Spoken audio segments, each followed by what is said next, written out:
अस्सलाम वालेकुम। पहले तो सारे नाज़रीन नू हम वतन देखन ते और यस थोड़ा क्वेश्चन जी कोविड-19 तो कितना इफेक्ट होया। सिर्फ साडा रेस्टोरेंट नहीं, ऑलमोस्ट पूरा न्यू साउथ वेल्स, पूरा आस्ट्रेलिया इस टाइम ये तो कोविड-19 की वजह तो इफेक्ट है। और ये देखो दुनिया नाल ही चल रहे हैं और हालात काफ़ी ख़राब है। बिजनेस ना होने दे बराबर ही है गल, बस टाइम पास कर रहे हैं लोगों नू सिर्फ कम्यूनिटी की सर्विस की खातर क्यों रेस्टोरेंट असी ऑपरेट कर रहे हैं। ये साडा मेन ऑब्जेक्ट है रेस्टोरेंट खोलन का।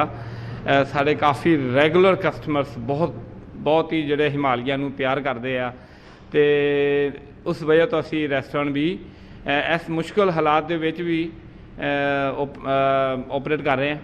और ऑनलाइन डिलीवरी वगैरह थोड़ा क्वेश्चन है, बाकी ऑनलाइन डिलीवरी भी करते हैं, वी डू ऑनलाइन डिलीवरीज। और उसके साथ साथ असी ऊबर, डोरडैश और जिन्हें भी ऑनलाइन डिलीवरी पार्टनर उन्होंने बिजनेस यस कर रहे हैं। यस नाजरीन, हम वतन और राजा तहसील साहब दे स्पैशली असी बड़े मशहूर हैं।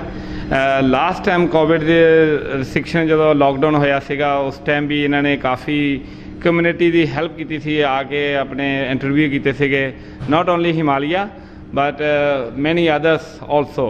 और इस दफ़ा भी राजा साहब और हम वतन ने मतलब इनिशिएटिव लिया वा कम्यूनिटी की हेल्प की खातर डोर टू डोर जाके इन्होंने इंटरव्यू किए आ। उन्हों की मुश्किलात जो उन्होंने दरपेश है वो उन्होंने मतलब आवाज़ हम वतन के जरिए लोगों तक पहुँचाने की। हेलो, सत श्री अकाल, अस्सलाम वालेकुम everyone. I am from Himalaya Granville. We are here to serve you very fantastic meal. We are open Monday to Sunday from 3:30 to 12:30 midnight, and we are delivering. We have delivery partner Uber Eats, Menulog, and DoorDash, and you can order online as well. You get 20% discount on online.